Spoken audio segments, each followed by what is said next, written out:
Go Big or Go Gnome, written by Kirsten Mayer, illustrated by Laura K. Horton, read aloud by Tina Winkle. This is Albert the Gnome. You can call him Al. Al lives in a hollowed-out mushroom cap with a roof of pinecone shingles and a front door made of a sturdy acorn top. Al works in a garden with other gnomes. Melvin sweeps up sticks and stones.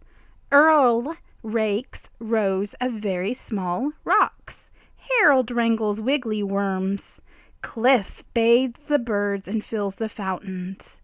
Bartleby has dandelion duty fluffing the fluff. Al takes care of the shrubbery, trimming a leaf here and there to keep it tidy. His best friend Norm sweeps up after him. See how all these busy gnomes have imperial beards and illustrious mustaches?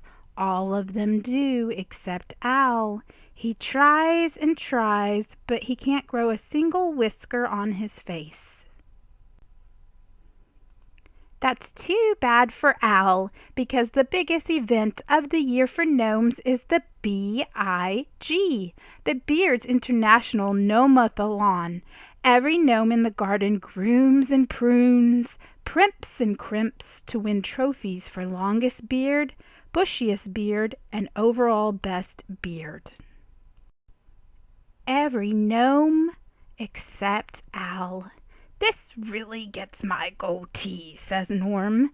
"It's not fair for you to be left out." Al strokes his smooth chin thoughtfully. "I have an idea." This is Engelbert the gnome, the Grand Master Judge of Whiskers. It takes a lot to impress old Engelbert. The first contest is for longest beard. Gnomes line up to see whose scruff is the most inchworms long. Al steps up next, and he has a beautiful long white beard. It's so light and fluffy that it floats in the air. "Well, what do we have here? Did Albert finally sprout some whiskers?" asks Engelbert, chuckling. When the old gnome leans in for a closer look, something tickles his nose. He lets out a great big achoo, and dozens of tiny white butterflies flutter away. "False beard!" roars Engelbert. The next competition is for bushiest beard. Al's beard is now a unique reddish color and very bushy. "Did that beard just twitch?" asked the old gnome. "Oh, no, sir. I just wiggled my chin," says Al. Suddenly there's a chitter under Al's cap. Engelbert whisks it off and uncovers a squirrel. "False beard!" he roars. Norm smushes some moss onto Al's face, but it just plops to the ground. "It's no use," says Al. "I'm just a boring, bare-faced gnome. I'll never win longest or bushiest or overall best beard. I'll never be a winner, not ever." Al goes home and trims some shrubbery to keep himself busy. A little while later, Norm runs up in a panic. "Ow, ow, I need your help. I got tree sap in my beard and now it's stuck," he says. "I'll never win best beard tomorrow. Can you fix it?" Al goes to work. He snips and clips all the tree sap out of his friend's beard. Then he trims a little more. "There you go. I did what I could," says Al. "It's a little different." Norm runs to the bird bath to look at his reflection in the water. His new beard looks gnome-tastic. "Wow, Norm, that's some beard you have there," says Bartleby. "It's a real zinger," says Cliff. "Where'd you get it?" Al trimmed my beard for me. Now I'll win best beard for sure, Norm shouts as he jumps up and down. Sure, it's real, asks Melvin, giving it a yank. Maybe I should get a beard trim from Al too, wonders Harold.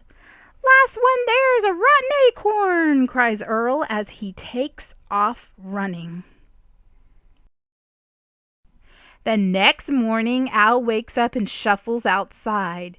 He's shocked to see a long line of gnomes waiting in front of his house. Look, Al, Norm says, every gnome wants you to trim their beards too. I better get started. It will be a close shave to get every gnome ready in time. Later that day, a parade of gnomes struts through the garden, showing off an array of amazing beards. Engelbert can't believe his eyes. Goodness grapeness! Fancy feathers! Whimsy and whiskers! Bristles and banjos! Engelbert claps his hands to silence the crowd. Every beard here today is truly special. I have never seen anything like it in the history of the BIG. I declare the competition for best beard to be a 30-way tie. Every gnome wins. Engelbert walks over to Al and hands him a trophy. Albert, you are getting a special prize for bringing beards to a new level and raising the handlebar for this competition. You are the winner of the first award for Best Barber. Every gnome cheers as loudly as they can. Albert the gnome is the winner. After much celebrating, Al walks home. He thinks about where to put his trophy. He doesn't even notice that his light is on and the acorn door is slightly open. Hi, I'm Ginger. I was wondering, could you give me a haircut?